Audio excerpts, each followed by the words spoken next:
شروع کرتا ہوں اللہ کے نام سے جو بڑا مہربان نہایت رحم کرنے والا ہے۔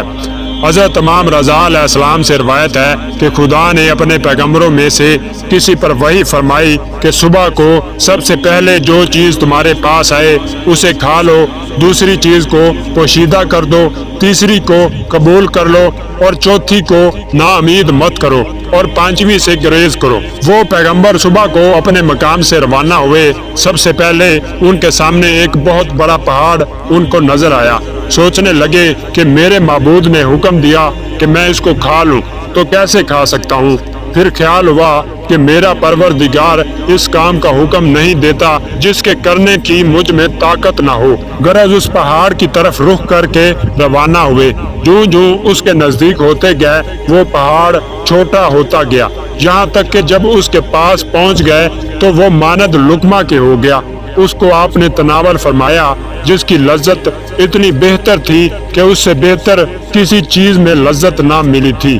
پھر آگے بڑھے اور کچھ راہ طے کی تھی کہ ایک سونے کا تشت ملا۔ پیغمبر نے کہا میرے خدا نے فرمایا ہے کہ اس کو پوشیدہ کر دوں۔ یہ سوچ کر ایک گڑھا کھودا اور اس میں اس تشت کو چھپا دیا اور روانہ ہوئے۔ تھوڑی دور چلے تھے کہ پیچھے مڑ کے دیکھا تو وہ تشت ظاہر ہو گیا۔ دل میں کہا کہ میرے خدا نے اس کو پوشیدہ کرنے کا حکم دیا تھا، میں نے پوشیدہ کر دیا تھا، اب وہ نکل آیا تو مجھ پر کوئی الزام نہیں۔ پھر آگے بڑھے، تھوڑی دور گئے تھے کہ ایک پرندہ کو دیکھا جس کے طاقم میں باز آ رہا تھا، اور وہ پرندہ بھاگتا ہوا پیغمبر کے پاس پہنچا اور حضرت کے گرد پھرنے لگا۔ حضرت نے کہا کہ میرے مالک کا حکم ہے کہ اس کو قبول کر لوں۔ یہ سوچ کر اپنی آستین کو کشادہ کر دیا اور وہ پرندہ اس میں چھپ گیا۔ اتنے میں باز بھی پہنچ گیا اور پیغمبر سے عرض کی کہ آپ نے میرے شکار کو پکڑ لیا ہے، حالانکہ چند روز سے اس کے طاقم میں ہوں۔ پیغمبر نے سوچا کہ میرے خدا کا حکم ہے کہ اس کو ناامید نہ کروں، اس لیے اپنی ران سے ایک ٹکڑا گوشت کا کاٹ کر اس کو دے دیا اور آگے چلے، یہاں تک کہ ایک مردار کے پاس پہنچے جو گلا سڑا ہوا تھا اور اس میں بدبو آ رہی تھی، اس میں کیڑے پڑے ہوئے تھے۔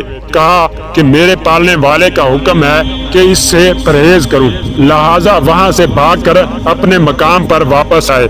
رات کو جب سوئے تو خواب میں دیکھا کہ کوئی شخص کہہ رہا ہے کہ جو کچھ خدا نے تم کو حکم دیا تھا اس کی تم نے تعمیل کی، کیا تم کو معلوم ہے کہ وہ کون سی چیزیں تھی؟ کہا نہیں۔ اس شخص نے کہا کہ وہ پہاڑ دراصل غضب یعنی کہ غصہ تھا، اس لیے کہ بندہ جس وقت غصہ میں ہوتا ہے تو اپنے آپ کو نہیں پہچانتا، جب وہ اپنی جانب نظر کرتا ہے اور اپنی قدر پہچانتا ہے اپنے غصہ کو ساکن کر لیتا ہے، آخر وہ ایک لقمہ طیب کے مانند ہو جاتا ہے جیسا کہ تم نے کھایا، اور اس کی لذت و خوشگواری کا اندازہ تم کو ہوا، اور وہ تشت عمل صالح ہے، نیک عمل ہے۔